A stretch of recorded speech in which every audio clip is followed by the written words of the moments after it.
Ησυχία, μόνο ησυχία ήθελα. Μια ιστορία που ξεκίνησε σαν όαση και μετατράπηκε σε εφιάλτη. Γεια σου, με λένε Ελένη, είμαι 35 ετών και πριν από λίγο καιρό άφησα πίσω την Αθήνα, τη φασαρία και την αϊπνία της, για να βρω γαλήνη Σίγμα, ένα μικρό χωριό στην Πελοπόννησο. Εκεί, στο σπίτι της γιαγιάς μου, πίστεψα πως θα ξαναβρω τον εαυτό μου, μα η ησυχία κρύβει πολλές σκιές. Ήταν αρχές Αυγούστου όταν έφτασα στο χωριό Βασιλικά, ένα μέρος όπου ο χρόνος κυλά σαν το νερό στον ποταμό Ερήμανθο. Το παλιό σπίτι, με τα ξύλινα πατώματα που τρίζαν, την πράσινη βεράντα φθαρμένη από τον ήλιο και τον καιρό, και τον κήπο που απλωνόταν πίσω του, γέμιζε τη ψυχή μου με μια περίεργη ζεστασιά. Ξαφνικά, μετά από χρόνια στο θορυβώδες κέντρο της Αθήνας, ένιωθα ότι η ζωή μου άρχιζε να ξεδιπλώνεται ξανά. Τις πρώτες μέρες περπατούσα ξυπόλυτη ανάμεσα στα αγριολούλουδα, φορώντας ένα ελαφρύ, λινό φόρεμα, χωρίς τίποτα άλλο πάνω μου. Ο αέρας ήταν γεμάτος μυρωδιές από ξερό χορτάρι, ξύλα και ποτάμι. Ξαφνικά, ένιωθα πως ξαναγινόμουν κομμάτι της φύσης, αφήνοντας πίσω όλη την αστική βαρβαρότητα. Μα όσο η ησυχία με αγκάλιαζε, τόσο πιο έντονη γινόταν μια παράξενη αίσθηση, σαν κάποιος να με παρακολουθούσε. Ήταν σαν να υπήρχε κάτι ή κάποιος που δεν έβλεπα, αλλά ένιωθα κάθε στιγμή δίπλα μου. Στάθηκα πολλές φορές στη βεράντα, ατενίζοντας τα δέντρα ή γυρίζοντας απότομα όταν άκουγα το σπάσιμο ενός κλαδιού στο κτήμα. Τα βράδια έκλεινα τα παράθυρα, παρά τον καύσωνα, γιατί φοβόμουν αυτή την αόρατη παρουσία. Τότε κατάλαβα πως δεν ήθελα απλώς παρέα. Χρειαζόμουν κάποιον να με προστατεύει, να σταθεί δίπλα μου. Θυμήθηκα ένα άρθρο που είχα διαβάσει σε ένα φόρουμ για σκύλους που ψάχνουν σπίτι, και μέσα σε λίγες ώρες βρήκα τον δικό μου φύλακα. Τον φώναζα Λύκο. Ένας μεγαλόσωμος ελληνικός πειμενικός, 6 χρονών, που εγκαταλείφθηκε επειδή ο ιδιοκτήτης του χώρισε και το παιδί του ήταν αλλεργικό. Η φωτογραφία του ήταν μαγευτική, ένας επιβλητικός σκύλος με πυκνό γκριζόμαυρο τρίχωμα και σοφά, αμυγδαλωτά μάτια που έμοιαζαν να διαβάζουν τη ψυχή μου. Την επόμενη μέρα, στο σταθμό λεωφορείων, όταν τον είδα για πρώτη φορά, η καρδιά μου χτύπησε σαν τρελή. Ήταν επιβλητικός, αλλά όταν πλησίασε, μύρισε το χέρι μου και με γλύκανα απαλά, κατάλαβα πως ήταν δικός μου. Δεν ήταν απλά ένας σκύλος. Ήταν φύλακας, σύντροφος, σκιά μου. Καθώς καθόμουν στο πίσω κάθισμα του λεωφορείου, εκείνος ξάπλωνε στα πόδια μου, και οι άνθρωποι γύριζαν το βλέμμα τους, αλλά εγώ δεν ένιωσα ντροπή. Ήξερα πως μόλις άρχιζε μια νέα ζωή για εμάς, μια ζωή που θα άλλαζε τα πάντα. Ο καιρός κυλούσε αργά, σχεδόν οχελικά, όπως το ποτάμι που διασχίζει το χωριό μας, και οι μέρες μου με το Λύκο άρχισαν να αποκτούν έναν ρυθμό που δεν είχα ξαναγνωρίσει. Τα πρωινά μας ξεκινούσαν με ήσυχους περιπάτους στα λιβάδια, όπου ο ήλιος έσκαγε ανάμεσα στα δέντρα του ελατοδάσους και τα χρώματα της φύσης έπαιζαν πάνω στα φύλλα και τα αγριολούλουδα. Ο Λύκος ακολουθούσε πιστά τα βήματά μου, σαν σκιά στο φως του ήλιου, και ένιωθα ότι μπορώ να αναπνεύσω ξανά. Στο σπίτι, φορούσα απλά και άνετα ρούχα, μακριές, λινές φούστες σε βαμβακερά φορέματα χωρίς σουτιέν, και συχνά ήμουν ξυπόλυτη, αφήνοντας τα δάχτυλα των ποδιών μου να αγγίζουν το παλιό ξύλο του πατώματος, που τριζοβολούσε κάτω από το βάρος μου.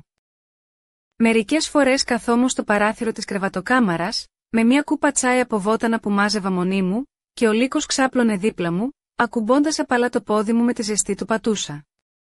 Αυτή η επαφή ήταν κάτι το απρόσμενα τρυφερό, μια γέφυρα που ένωσε ξανά το σώμα μου με τη ψυχή μου.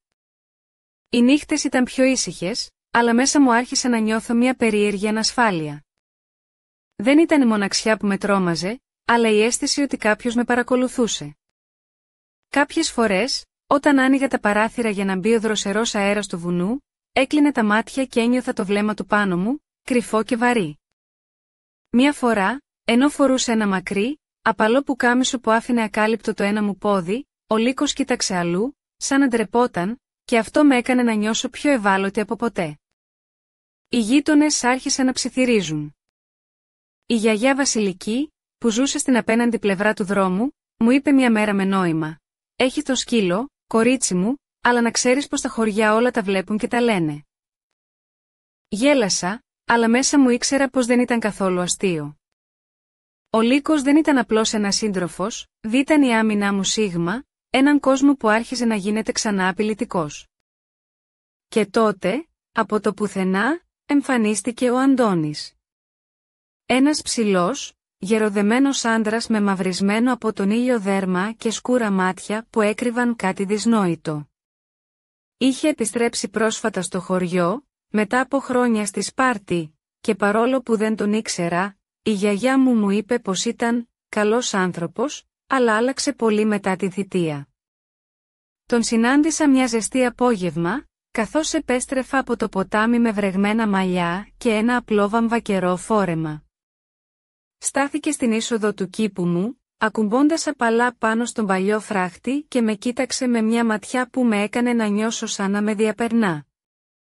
«Είσαι η νέα εδώ?» με ρώτησε με βαριά φωνή. Δεν απάντησα, απλώς άνοιξα την πόρτα. Ο Λύκος σηκώθηκε αργά και στάθηκε ανάμεσα μας, σαν αόρατος τείχος προστασίας. «Ωραίος φύλακας έχεις?» είπε με ηρωνία. Για πρώτη φορά ένιωσα ένα ρίγος να ανεβαίνει στο σώμα μου, μια παλιά γνώριμη ανατριχύλα που νόμιζα πως είχα αφήσει πίσω στην Αθήνα. Από εκείνη τη μέρα, ο Αντώνης άρχισε να εμφανίζεται όλο και πιο συχνά, πάντα με την ίδια βαριά ματιά που έκοβε σαν μαχαίρι. Περνούσε κοντά μου τυχαία, όταν έβγαινα να πετάξω τα σκουπίδια ή όταν καθόμουν στη βεράντα φορώντας μόνο ένα απαλό φόρεμα που άφηνε ακάλυπτα τα πόδια μου. Κάθε φορά που τον κοιτούσα, ένιωθα πως ήταν σαν να με διαβάζει, να ξέρει τα πιο μυστικά μου, και ο Λύκος ένιωθε το ίδιο. Η γούνα του σηκωνόταν στη ράχη του και η αναπνοή του γινόταν βαριά, έτοιμη να υπερασπιστεί. Όμως ο Αντώνης γελούσε ειρωνικά, σαν να μην τον ενδιέφερε ο σκύλος. «Ωραίος φύλακας», έλεγε, «μα δεν φτάνει». Εγώ όμως ήξερα πως ο Λύκος δεν ήταν απλά ένας σκύλος. Ήταν ο φύλακας της ψυχής μου, και δεν επρόκειτο να αφήσω κανέναν να με τρομάξει. Αυτό το καλοκαίρι στη Βασιλικά μόλις είχε αρχίσει, και ήξερα πως η ησυχία που αναζητούσα είχε ήδη αρχίσει να σπάει. Τις πρώτες μέρες στο χωριό, η παρουσία του Αντώνη ήταν απλώς μια δυσάρεστη σκιά που περνούσε πέρα δόθε, σαν ανεπιθύμητος επισκέπτης σε μια γιορτή. Αλλά όσο περνούσαν οι μέρες, οι εμφανίσεις του γίνονταν πιο συχνές, πιο επίμονες. Έμοιαζε να ξέρει κάθε μου κίνηση πριν καν τι κάνω. Δεν ήταν τυχαίο που τον έβλεπα να σταματά στο τέλος του δρόμου, να κοιτάζει επίμονα τον κήπο μου ή να περνάει αργά μπροστά από το σπίτι, με το βλέμμα του καρφωμένο σε μένα.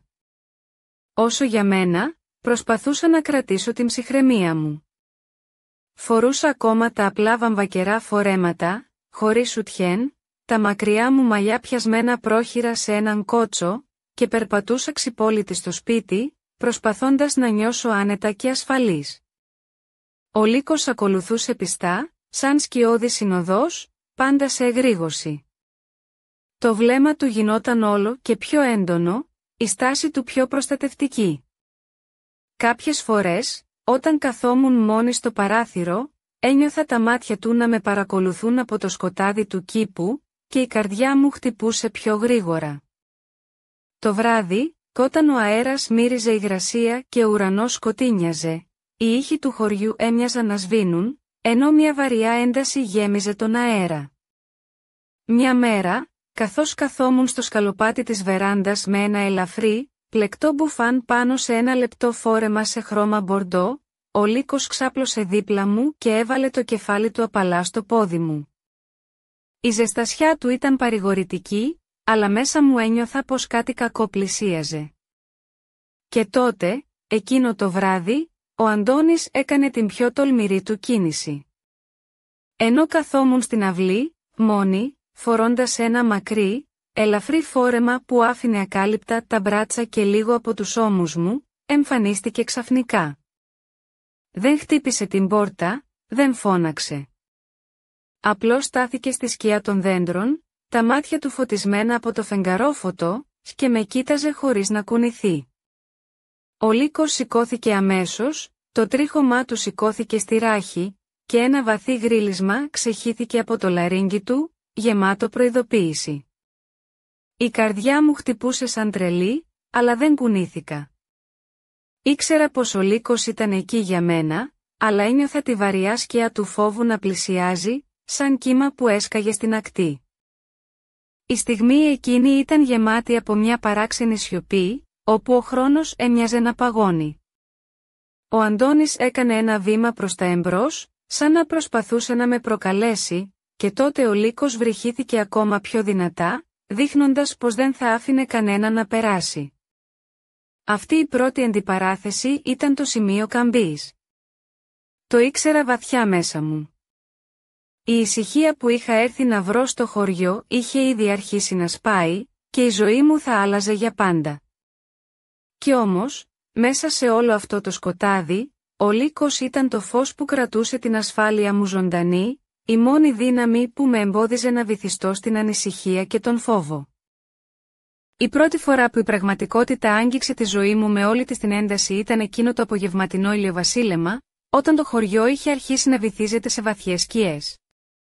Εγώ φορούσα ένα παλό φόρεμα από ελαφρύ ύφασμα, με λεπτές τυράντες που άφηναν ακάλυπτους στους ώμους μου, και τα μαλλιά μου ήταν ελεύθερα, μαζεμένα μόνο με ένα χρωματιστό κορδελάκι. Οι γυμνές μου πατούσες άγγιζαν τα παλιά ξύλινα σκαλοπάτια της βεράντας, ενώ η δροσιά της νύχτας άρχιζε να απλώνεται στον αέρα. Ο λύκος, πάντα πιστός, ξάπλωνε στα πόδια μου, και το ζεστό του κεφάλι ακουμπούσε απαλά στο γόνατό μου. Η παρουσία του ήταν το μόνο που με κρατούσε από το να χαθώ στις σκέψεις που με κατακλείζαν. Ήμουν μόνη, αλλά δεν ένιωθα βοήθητη. Του μιλούσα σιγανά, σαν να μοιραζόμουν μυστικά που κανείς άλλος δεν θα μπορούσε να καταλάβει. Ξαφνικά, ο ήχος από σπασμένα κλαδιά ακούστηκε πίσω από τον κήπο. Τα μάτια μου κορυφώθηκαν, και ο λύκος σηκώθηκε αμέσως, το τρίχωμά του σηκώθηκε στη ράχη, και ένα βαθύ γρύλισμα ξεχύθηκε από το λαρύγγι του. Η καρδιά μου χτύπησε δυνατά, αλλά η παρουσία του με γέμιζε θάρρος. Εκείνη τη στιγμή, μια φιγούρα εμφανίστηκε αργά από το σκοτάδι. Ήταν ο Αντώνης. Φορούσε μια στενή, λευκή φανέλα, που τόνιζε το μειώδες του σώμα, και ένα παλιό τζιν που είχε δει πολλά καλοκαίρια. Το πρόσωπό του ήταν σκουρόχρωμο από τον ήλιο, και τα μάτια του έλαμπαν με ένα απειλητικό φως που με έκανε να νιώσω αμέσως πως δεν είχε καλές προθέσεις. «Ελένη», είπε με βραχνή φωνή, «πρέπει να μιλήσουμε». Δεν ήθελα να το απαντήσω, αλλά κάτι μέσα μου με κράτησε ακίνητη, σαν να ήμουν παγιδευμένη σε ένα δίχτυ φόβου και περιέργειας. Ο λύκος στάθηκε μπροστά μου, έτοιμος να υπερασπιστεί. Τα μάτια του Αντώνη δεν έφυγαν από πάνω μας ούτε για μια στιγμή. Ένιωθα πως εκείνη τη στιγμή το χωριό δεν υπήρχε πια, πως ήμασταν μόνο εμείς τρεις μέσα σε έναν κόσμο γεμάτο σιωπή και απειλή. Ο Αντώνης έκανε ένα βήμα πιο κοντά, και τότε ένιωσα το χέρι του να αγγίζει την πόρτα του κήπου. Πριν προλάβει να κάνει κάτι περισσότερο, ο λύκος γρύλισε με όλη του τη δύναμη, και τα μάτια του λάμψαν σαν να κρατούσαν φωτιά. «Φύγε», του είπα με αποφασιστικότητα που ούτε εγώ ήξερα πως είχα. «Τελευταία φορά». Εκείνος χαμογέλασε πονηρά, και για μια στιγμή, το χαμόγελό του έμοιαζε να κρύβει ένα σκοτεινό μυστικό που δεν ήθελα να ανακαλύψω. Η ένταση στη νύχτα έγινε αφόρητη. Ο λύκος ήρθε πιο κοντά μου, και εγώ ένιωθα πως μαζί είμαστε αίτητοι, έτοιμοι να αντιμετωπίσουμε όμικρον με τόνο, τι και αν ερχόταν. Αλλά εκείνη η συνάντηση ήταν μόνο η αρχή μιας σειράς γεγονότων που θα δοκίμαζαν κάθε ίχνος θάρρους που είχα μέσα μου. Και εγώ ακόμα δεν ήξερα πως η ιστορία μας μόλις άρχιζε να ξεδιπλώνεται. Η νύχτα εκείνη ήταν γεμάτη από έναν αέρα απειλής που φάνταζε αδύνατο να ξεφύγω. Το μακρύ μου φόρεμα, που έμοιαζε να αγκαλιάζει το σώμα μου σαν δεύτερο δέρμα, κουνιόταν ελαφρά στον άνεμο, ενώ τα μαλλιά μου, ακόμη νοπά από τον ντους, έπεφταν σε ακανόνιστα κύματα πάνω στους ώμους μου.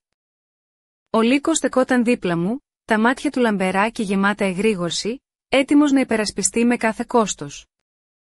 Ξαφνικά, η πόρτα του κήπου άνοιξε με έναν απότομο θόρυβο, και πριν προλάβω να αντιδράσω, ο Αντώνης βρέθηκε μέσα, το βλέμμα του καρφωμένο σε μένα. Το πρόσωπό του ήταν σφιγμένο, τα μάτια του σκοτεινά και γεμάτα αποφασιστικότητα. Το κορμί του φαινόταν να κινείται με βαρύτητα, σαν να ήταν έτοιμος να επιτεθεί. «Δεν θα σε αφήσω να φύγεις τόσο εύκολα», ψιθύρισε, και η φωνή του είχε κάτι από απειλή και παράλληλα από παράκληση. Ο Λύκος, χωρίς να χάσει χρόνο, έβαλε ανάμεσα μας το σώμα του, γρυλίζοντας απειλητικά. Τα δόντια του αστραποβόλησαν στο φως του φεγγαριού, και η αναπνοή του έγινε βαριά και γρήγορη. Κάθε τρίχα στο σώμα του σήκωσε, έτοιμος να δράσει. Εγώ ένιωθα το κορμί μου να τρέμει, όχι από φόβο, αλλά από την ένταση της στιγμής. Κάθισα στο παγκάκι της βεράντας, τα χέρια μου να αγκαλιάζουν τα γόνατά μου, και κοίταξα το Λύκο που δεν άφηνε τον εισβολέα να πλησιάσει. Τότε ο Αντώνης έκανε μια ξαφνική κίνηση προς την πόρτα του σπιτιού. Προσπάθησε να περάσει, αλλά ο Λύκος ήταν ταχύτατος. Με μια κίνηση αστραπή, μπλόκαρε το πέρασμά του, γρυλίζοντας πιο δυνατά και δείχνοντας τα δόντια του. «Φύγε, Αντώνη», φώναξα με όση δύναμη μπορούσα να συγκεντρώσω, «αυτό το μέρος δεν είναι για σένα».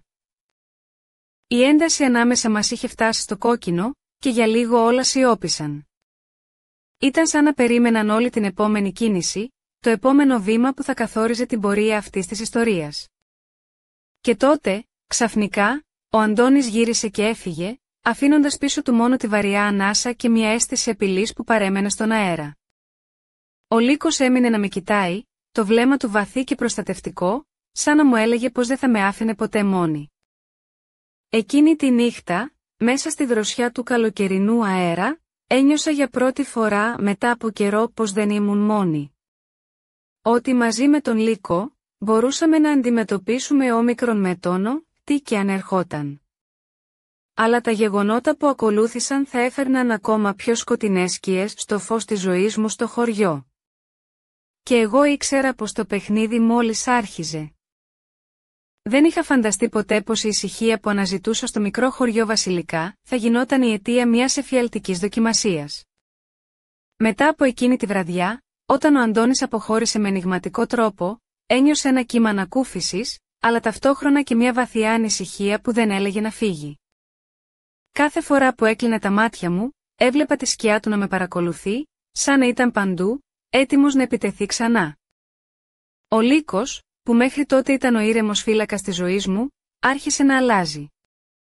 Δεν ήταν πια απλώς ο πιστός σύντροφος που ακολουθούσε τα βήματά μου. Τώρα, παρακολουθούσε κάθε κίνηση γύρω από το σπίτι με ένταση που με ανησυχούσε. Κάθε πρωί, όταν ξυπνούσα με το πρώτο φως, τον έβλεπα να κάθεται μπροστά από το παράθυρο, τα αυτιά του καρφωμένα προς το δρόμο, και τα μάτια του γεμάτα εγρήγορση. Σκέφτηκα πως ίσως ήταν η αγωνία μου που τον επηρέαζε, αλλά ήξερα πως εκείνος ένιωθε πράγματα που εγώ δεν μπορούσα να δω ή να καταλάβω. Τα βράδια, όταν καθόμουν μόνη στη βεράντα, τον έβλεπα να σηκώνεται ξαφνικά και να γρυλίζει προς το σκοτάδι του κήπου. Μερικές φορές, το βλέμμα του έμοιαζε να ακολουθεί κάτι αόρατο, κάτι που μόνο εκείνος μπορούσε να αντιληφθεί. Μετά από εκείνη τη νύχτα, άρχισα να κλειδώνω τις πόρτες και τα παράθυρα διπλά, να μην βγαίνω χωρίς να έχω μαζί μου κάτι για να υπερασπιστώ τον εαυτό μου. Φορούσα πιο κλειστά ρούχα, μαύρα σκούρα μπλε, που έκρυβαν το σώμα μου και με έκαναν να νιώθω πιο δυνατή. Κάθε φορά που έβγαινα έξω, ο Λύκος ήταν πάντα στο πλευρό μου, σαν να ήξερε πως η απειλή ήταν ακόμα εκεί, κρυμμένη στον αέρα. Οι γείτονες άρχισαν να με κοιτούν περίεργα. Η γιαγιά Βασιλική με πλησίασε μια μέρα και μου ψιθύρισε. «Ελένη, σε βλέπουμε να φοβάσαι, αλλά μην αφήσεις κανένα να σε κάνει να χάσεις τη δύναμή σου». Τα λόγια της με συγκίνησαν, αλλά και με φόβησαν ταυτόχρονα. Πώς να κρατήσω τη δύναμή μου όταν η απειλή ήταν τόσο κοντά, τόσο πραγματική. Όμως, η αλήθεια ήταν πως παρά τον φόβο, η παρουσία του Λύκου ήταν η μόνη μου παρηγοριά. Ήταν το στήριγμα που με κρατούσε όρθια όταν όλα γύρω μου άρχιζαν να καταραίουν. Κάθε φορά που ακουγόταν ένας θόρυβος έξω από το σπίτι, κάθε φορά που ένιωθα τα μάτια κάποιου να με παρακολουθούν, ήξερα πως δεν ήμουν μόνη. Μα όσο και αν προσπαθούσα να σκεφτώ πως θα μπορούσε να τελειώσει όλο αυτό, η καρδιά μου έλεγε πως ο δρόμος μπροστά ήταν γεμάτος σκοτεινές στροφές. Και μέσα αυτές τις στροφές, ο Αντώνης δεν ήταν απλώς ένας απλός γείτονας που είχε χάσει τη γη κάτω από τα πόδια του. Ήταν κάτι πολύ πιο επικίνδυνο, κάτι που θα δοκίμαζε κάθε ίχνος θάρρους και δύναμης που είχα μέσα μου. Και τότε, Καθώς καθόμουν με τον Λύκο στο πλευρό μου, ένιωσα πως το παιχνίδι ήταν μακριά από το να τελειώσει. Ήταν μόνο η αρχή. Μια νύχτα, όταν το σκοτάδι είχε σκεπάσει το χωριό και οι σκιές έμοιαζαν να ζωντανεύουν μέσα στην απέραντη ησυχία, συνέβη κάτι που δεν περίμενα. Εγώ, φορώντας ένα μακρύ, μαλακό πλεκτό πουλόβερ που άφηνε ακάλυπτους τους ώμους μου και ένα απαλό, διάφανο φόρεμα από κάτω, καθόμουν στη βεράντα, πιπιλίζοντας αργά το τσάι μου. Ο Λύκος ήταν ξαπλωμένος δίπλα μου, τα μάτια του στραμμένα προς το σκοτεινό μονοπάτι που οδηγούσε στο σπίτι. Ξαφνικά, άκουσα έναν ήχο, ένα απαλό σπάσιμο κλαδιού, σχεδόν αθόρυβο, αλλά αρκετό για να ξυπνήσει την εγρήγορση του Λύκου. Τα μάτια του έγιναν κοφτερά, και με μια γρήγορη κίνηση σηκώθηκε, γρυλίζοντας χαμηλόφωνα. Η καρδιά μου άρχισε να χτυπάει σαν τρελή, αλλά προσπάθησα να κρατήσω την ψυχραιμία μου. Και τότε, μέσα από τη σκιά, εμφανίστηκε ένας άντρας, όχι ο Αντώνης, αλλά κάποιος άλλος. Ήταν κοντός, φορούσε μαύρα ρούχα και ένα καπέλο που σκέπαζε το πρόσωπό του.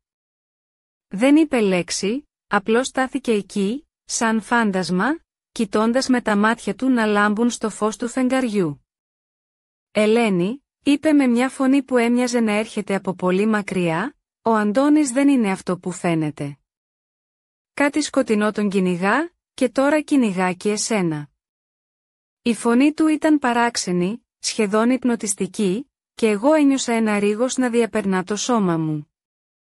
Πριν προλάβω να απαντήσω, ο Λύκος γρύλισε έντονα, και ο άντρας εξαφανίστηκε μέσα στη νύχτα, αφήνοντας πίσω του μόνο ένα ψυχρό αεράκι. Αυτή η συνάντηση με άφησε με περισσότερα ερωτήματα παρά απαντήσεις.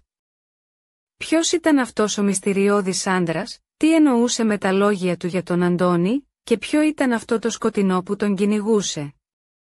Η ησυχία που είχα αναζητήσει τόσο καιρό είχε τώρα σπάσει σε 1000 κομμάτια, και μέσα σε αυτά βρισκόμουν εγώ, παγιδευμένη ανάμεσα στη φιλία του Λύκου και τις σκιές που πλησίαζαν απειλητικά.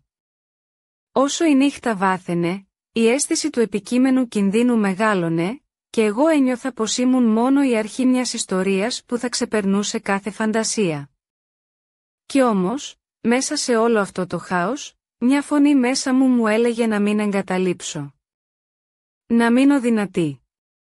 Γιατί η μάχη δεν είχε τελειώσει, μόλις είχε αρχίσει.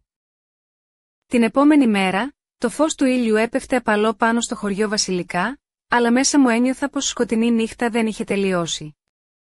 Ο μυστηριώδης άντρας που είχε εμφανιστεί το προηγούμενο βράδυ δεν έλεγε να φύγει από το μυαλό μου. Ήξερα πως δεν ήταν μια τυχαία σκιά, αλλά μια προειδοποίηση, ένα μήνυμα που με έβαλε σε έναν κόσμο που δεν είχα καν φανταστεί. Ο Λύκος παρέμενε ακούραστος φύλακας, η παρουσία του ήταν το μόνο σταθερό σημείο σε αυτό το χάος. Καθώς περπατούσαμε μαζί στον κήπο, ένιωθα τα μάτια του να σαρώσουν κάθε γωνιά, κάθε θάμνο, σαν να αναζητούσε κάτι που εγώ δεν μπορούσα να δω. Τα αυτιά του ήταν πάντα σηκωμένα, ευαίσθητα στους ήχους που γέμιζαν το αέρα. Τότε, ξαφνικά, έγινε κάτι που με πάγωσε. Καθώς πλησιάζαμε την παλιά αποθήκη στο βάθος του κήπου, είδα μια κίνηση στη σκιά. Ένα μαύρο πακέτο πεταμένο πάνω στο χώμα, με μια μυρωδιά που θύμιζε κάτι παλιό, σάπιο και σκληρό. Πλησίασα προσεκτικά και ανακάλυψα μέσα μια φωτογραφία μου, παλιά, τραβηγμένη κρυφά από τη βεράντα, όταν φορούσα ένα λεπτό φόρεμα, και πίσω μου, μια σκοτεινή μορφή που έμοιαζε με τον Αντώνη να με παρακολουθεί. Η καρδιά μου πάγωσε. Ο Λύκος γρύλισε δυνατά, τα μάτια του άστραψαν και το τρίχωμά του σηκώθηκε στη ράχη. Ήξερα πως αυτό δεν ήταν απλή απειλή, αλλά ένα μήνυμα γεμάτο σκοτεινή πρόθεση. Ήταν σαν να μου έλεγαν, δεν είσαι μόνη, αλλά δεν είσαι και ασφαλής. Όταν πήγα να μπω στο σπίτι, το κινητό μου χτύπησε. Ήταν ένας άγνωστος αριθμός. Με δέος άκουσα τη φωνή του άντρα που είχε εμφανιστεί τη νύχτα. «Ελένη, ο κίνδυνος είναι πιο κοντά από όσο φαντάζεσαι. Ο Αντώνης δεν είναι μόνος, και το σκοτάδι που τον κυνηγά επεκτείνεται». Μου είπε να προσέχω, να μην εμπιστεύομαι κανέναν εκτός από το Λύκο.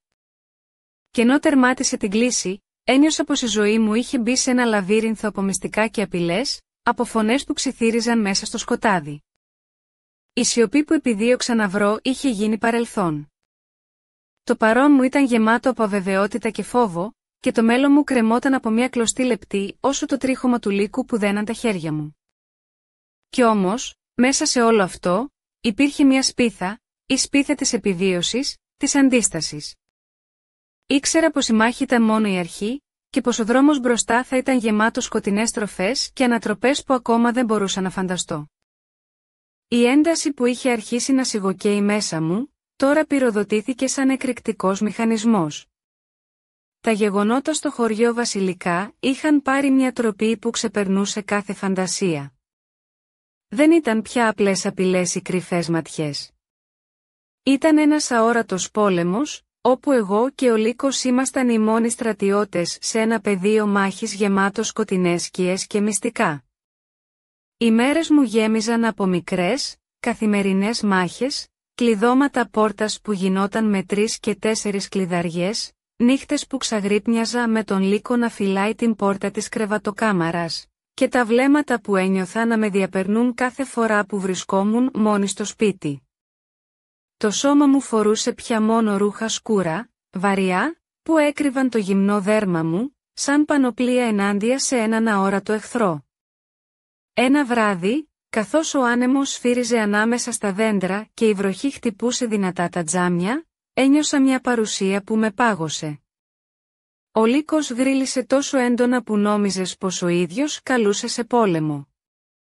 Ξαφνικά, μια σκιά πέρασε γρήγορα μπροστά από τα παράθυρα, και μια αίσθηση τρόμου πλημμύρισε το δωμάτιο. Ήταν η στιγμή που κατάλαβα πως ο κίνδυνος δεν ήταν πια απλά έξω από την πόρτα μου, είχε μπει μέσα. Κάτι, ή κάποιος, παρακολουθούσε κάθε μου βήμα, κάθε μου αναπνοή. Η σιωπή είχε γίνει βούη, το σκοτάδι είχε γίνει φως που έκαιγε τα μάτια μου. Ο Λύκος, που ήταν η ζεστασιά και η ασφάλεια μου, είχε μετατραπεί στον αμήλικτο φύλακα που δεν άφηνε τίποτα να περάσει. Όμως εγώ ένιωθα πως η μάχη που δίνουμε δεν είναι μόνο για το σπίτι ή για τον εαυτό μου. Είναι για την ίδια την ψυχή μου, για την ελευθερία μου. Κάθε στιγμή, κάθε λεπτό, ο κίνδυνος γινόταν πιο έντονος, πιο αμήλικτος. Τα όρια ανάμεσα στην πραγματικότητα και τον εφιάλτη άρχιζαν να σβήνουν, και εγώ βρισκόμουν παγιδευμένη σε έναν κόσμο όπου τίποτα δεν ήταν πια σίγουρο. Και όσο η νύχτα βαθιάνε, εγώ ήξερα πως το τέλος δεν ήταν κοντά. Ήταν μόνο η κορύφωση ενός παιχνιδιού που δεν ήξερα τους κανόνες του. Ένα παιχνίδι όπου ο Λύκος και εγώ ήμασταν παίκτες σε έναν αγώνα που θα καθόριζε το μέλλον μας. Η αυγή έσπασε ξανά πάνω από τα βασιλικά, αλλά η ησυχία που περίμενα δεν ήρθε ποτέ.